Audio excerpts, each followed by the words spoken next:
Hey guys, subscribe for daily content. And if you're shopping for gear, make sure you check out the description for the newest items at some of the very best online retailers. There's also links for some of the items that I personally recommend. Thanks! What's going on YouTube? Metal Complex here, and today I've got another interesting knife review slash knife overview to show with you guys. This is the Kubey Hyde, which is a budget knife. A good budget knife. It's right there on the line, but definitely still a budget knife. I'll link it right down below so you can check it out if you want. It comes in a few different colors, so it's down there if you want to take a look. Thanks to my patrons who are supporting me. There's a link for Patreon right down below, and please make sure to follow me on Instagram at metal_complex. Let's go ahead and get a measurement. Overall length of the Kubey Hyde is coming in at about 7 inches. Blade length is 3 inches. It's maybe just a hair shy, but it's close enough that you should be cognizant of it if you live in an area with a 3-inch blade law. It is not completely and totally free and clear of that, so be aware of that. 2.75 inches for your cutting edge. Let's just do a few size comparisons here. Up against the Ontario Rad Model 1 and the Ontario Rad Model 2. Definitely closer to the size of the Rad 2. Rad 2 is a little tiny bit longer and definitely a more slender design. This guy's a little bit taller, right? How about up against the Spyderco Para 3? There we go. Some similarities here, but it's a different design, obviously. Your cutting edge, I think it's important to point out, it has the same amount of cutting edge as the Spyderco Para 3. And last but not least, the Benchmade Bug Out. The Bug Out, a little bit longer, more cutting edge, a little more slender, etc. How is the action? Anybody who's never handled a Kubey knife? Yeah, Kubey's on point. Like they make some high quality, low cost stuff. We are definitely looking at bearings here. This is a front flipper slash top flipper. You can definitely get around like that, and I kind of like that. You can also use this thumb hole. Usually Kubey's pretty good about positioning of the thumb hole. But I will say, it's just too shallow. Like this needs to be cut a little bit deeper so that we can really get at it. You can do the reverse flick, but you kind of have to dig a little bit. On both sides, it just should have been cut a little bit deeper. Not that big of a deal because it's still very easy to manipulate, right? But the action is very, very good. Let's go ahead and do carry profile. So thickness up against the Spyderco Para 3. You can see here it's a little bit thicker, not much, not anything ultra meaningful. I mean, it's still a very compact knife. Length and height up against the PM2 and Para 3. You can see here it is actually shorter in length and in height, right? It's nowhere near as tall or as long as either. So this is going to be an easy object to carry. What are we looking at for materials? We're looking at G10 for the scales, steel for the liners, and then 14C28N for the blade steel, which is pretty cool. That is probably, arguably, for the average person, going to be the best budget blade composition out there. It is certainly one of the best steels that you are going to find in this sub $75 territory. Now, there are definitely some exceptions, but for the most part, that's going to be the case. It is not the ultimate in terms of edge retention. When I say best, I mean probably the most well-rounded, the best attributes for that balance. So toughness, corrosion resistance, edge retention, ease of maintenance, right, etc.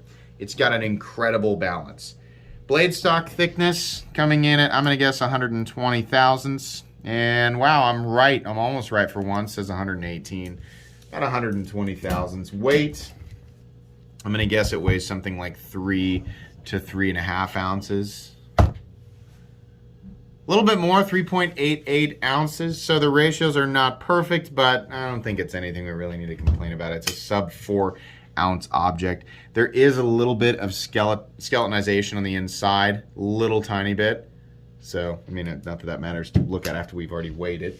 But yeah, just if you were wondering, let's go ahead and do a hardware check. I'll get all my tools as per usual. My tools are very inexpensive and very recommendable. You can find them right down in the section of my description that talks about the tools I use on this channel. We have a T8 pivot and we have T8 body screws, which is fantastic. We probably are in fact, we're definitely looking at T6 pocket clip screws, which is not that big of a deal. This should be an easy knife to take apart, easy knife to maintain. Nice work there, Kubey. All right, let's go ahead and get into the review. So, this is a nice, straightforward ergonomic design, and it says CM design. It honestly looks like it could be like a Fox Nace design, but we just see a lot of this. This look is fairly common in all corners of the knife world. It's kind of like, you know, how the bug out. Like people are like, that knife looks like the bug. All knives look like the bug out in some way, shape, or form. These are two incredibly common blade designs, right? So when you see something that looks somewhat similar, is it, I mean, think, is it a copy or is it just a really straightforward looking knife, right? I'll help you out. The answer is the latter. It's just a really straightforward looking knife, right? But it's a good design. Ergonomically, this is great. There's a nice choke up position right behind the blade, and there's meaningful jimping back here, which is nice. You will feel the pocket clip because Kubey's one of those companies that has kind of a goose face for the bill, which I don't like. It's not the worst thing in the world. It's not a game changer. It's not a reason to not buy the knife, but it is annoying if you're going to bear down on it. If you're wearing gloves, you're not going to notice it, right? But yeah, I mean, this is one of those pocket clips that make people want to remove the clip entirely. A drop and then a gradual, right? This is much better ergonomically. And honestly, you know, it could be a bit shorter for the overall length of the handle, but here you go. What are you going to do? Edges are nicely knocked down. There's a nice peel ply texturing on the scales here, which is also nice. Really enjoy that. This is going to be a captive pivot, which is really good for disassembly and maintenance. I like that. Kubey keeping it nice and classy here with the finish and with their logo. Just simple logo on one side, designer, and blade steel, and that's it. The edges of this little hole here are definitely knocked down. So while it's a little bit difficult to get at, you're not going to be tearing up your fingers trying to do that. The blade has a flat that carries out about 70% the length of the blade, 75%, something like that. It's a little swedge up top. Nice tip that's, I mean, part of me wants to say it's pointing down, and then I'm like, oh, it's kind of pointing up. I mean, you call this modified drop point, whatever you want to call it, right? I don't actually care. You call it whatever you want, right? But here's what the blade is doing, right? It's dropping towards the tip from the spine, and then the belly curves upwards towards the tip from down here, so you have a nice puncture tip. You also have a reasonably thin edge. It's also sharpened very well. There's definitely some bite there. So this is going to be a straightforward, just generally good EDC blade shape. Being able to get right up behind the edge and with nothing in the cutting path makes it excellent. So day-to-day, little things like that, it's going to be perfect. I like Kubey's pivot. They just have their logo right on the pivot, and that's it, but they still insist on putting it on the blade. I think you guys should just do nothing on the blade and just put it on the pivot, right? It's already here, right? But, you know, whatever. It's not hurting anything. We have a couple of standoffs back here, and we have a lanyard hole, which is on the face of the scales, okay, but it's not being prioritized over the clip. The clip is in the right place. There's a mounting position for lefties. So lefties, you can enjoy this. It's really not that hard to manipulate left-handed. Can I do it? Yeah.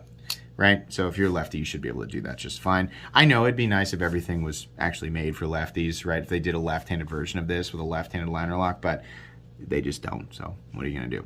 Like I said, the pocket clip, not my favorite design by a landslide, but it's not the worst thing in the world. We do have an internal stop pin, so you can see there the little pin, the little reflection. You can see that little bar right there is actually following the blade.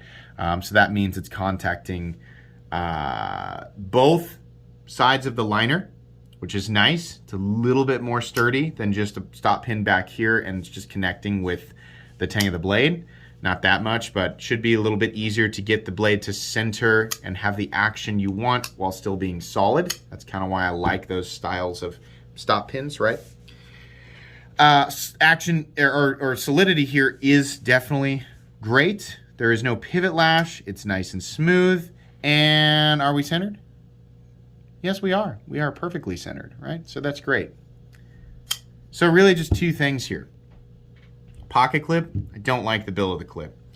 Access to this little, you know, this little oval here could have been better. Could have been a little deeper. You can get at it, right? Fortunately, the front flipper slash, a lot of people say, well, if it makes it primary opening mechanism is a front flipper, then I'm a block. The nice thing here is that this goes backwards enough that you can very easily get at it right here and flip it almost the same way you would a regular. I mean, like this is so easy to do. Right? So Yeah, it would be better if it was a little bit easier to get at those opening holes there, but it's not. It's really not that big of a deal. This is just a good knife, right? It could be a little bit better, but it's good. It's a lot like many things in Kubey's line. Kubey is really underrated. Like, if you are just tired, if you are just sick of buying the same Civivi designs over and over and over again, they do have some unique stuff, but Civivi releases a lot of models. It's just like, wow, that's a slight variation of your last thing.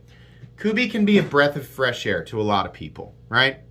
And to some people, they're like, I've never needed to buy from anybody else because Kubey has enough variation in their line that they keep it interesting. They have a lot of great stuff between, $45 and $75 for their budget line, and then they have some cool stuff for their, more expensive line. I think they do the best job in the budget territory. I'm glad that they're working with steels like 14C28N.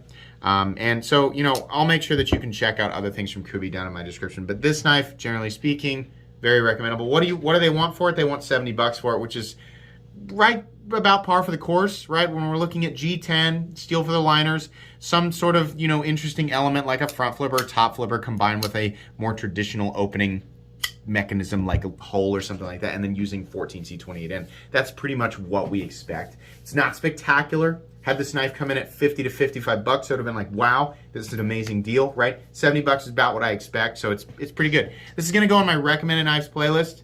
It's also going to go on my cheap knives I like playlist. This is definitely a good budget knife.